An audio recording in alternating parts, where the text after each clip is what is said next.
মানে প্রধানমন্ত্রী, মালয়েশিয়াগামী 31,000 যুবকের ভাগ্য অনিশ্চিত, স্বপ্ন ভেঙে চুরমার।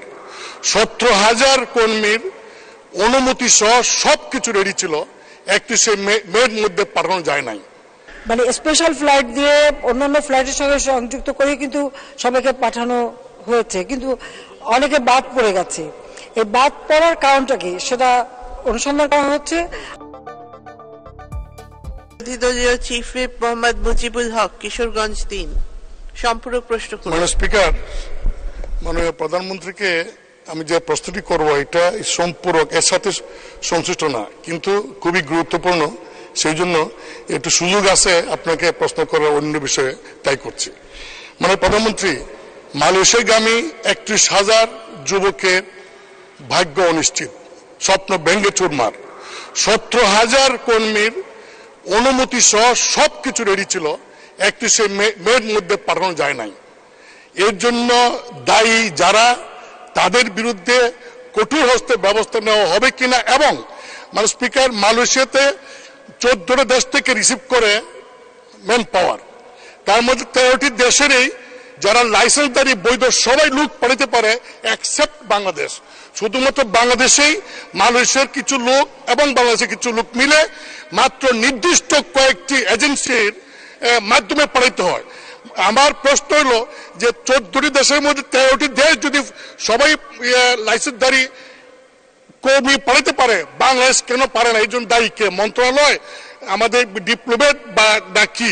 এই দুইটা বিষয়ে দেশবাসী আপনার কাছ থেকে জানতে চায় মাননীয় প্রধানমন্ত্রী। ধন্যবাদ। মাননীয় প্রধানমন্ত্রী। মাননীয় স্পিকার, আসলে বিদেশে কর্মসংস্থানের জন্য যাওয়া এটা একটা স্বাভাবিক বিষয় যে থাকে, কিন্তু আমরা সরকার আসার পর থেকে যারা বাইরে যেতে চাবে তাদের জন্য যেমন প্রবাসী কল্যাণ ব্যাংক আমরা তৈরি করে দিয়েছি, প্রবাসী কল্যাণ মন্ত্রণালয় থেকে সেখানে রেজিস্ট্রেশনের ব্যবস্থা করা হয়েছে। আমরা যে সারা বাংলাদেশ ব্যাপী ডিজিটাল সেন্টার করে দিয়েছি, তার মাধ্যমে রেজিস্ট্রেশন করতে পারে সেই সুযোগটাও করে দেওয়া হয়েছে। কিন্তু এছাড়াও কিছু লোক সবসময় ওই দালালের খপ্পরে পড়ে এবং দালালদের ধরে যেতে চায়, এবং এই যেতে যেয়েই কিন্তু তারা সমস্যা পড়ে যায় এবং সমস্যা তৈরি হয়।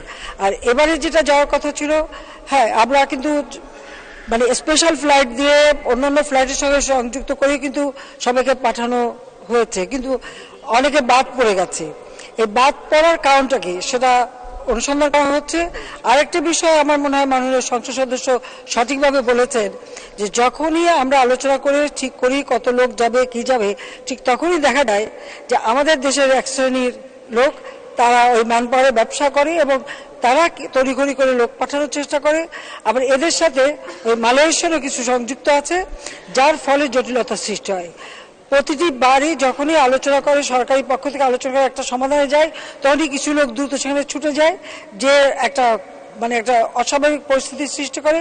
অনেক সময় যাওয়া যায়, তাদের কাজেরও ঠিক থাকে না, চাকরিরও ঠিক থাকে না, বেতনেরও ঠিক থাকে না, তারা সেখানে যে বিপদে পড়ে। এটা শুধু মালয়েশিয়া না, অনেক জায়গায় হয়। বারবার আমি দেশবাসীকে বলেছি যে এত টাকা জমি জমা সব বিক্রি করে লক্ষ লক্ষ টাকা দেবার তো প্রয়োজন নাই। যদি দরকার হয় প্রবাসী কল্যাণ ব্যাংক থেকে তারা ঋণ নিতে পারে, প্রয়োজন বোধে বিনা জামানতেও ঋণ দেওয়া হয়। কাজে সেইভাবে তারা ঋণ নিয়ে সেখানে শুধু এটা তাদের সুনির্দিষ্ট করতে হবে যে সে যে যেতে চাচ্ছে তার চাকরিটা যথাযথ কি না, এটা নিশ্চয়তা দেওয়া হয়। এই নিশ্চয়তা পেলে পরে সে ব্যাংকের লোন নেবে, সেখানে চলে যেতে পারে, সে ব্যবস্থাটা কিন্তু আছে।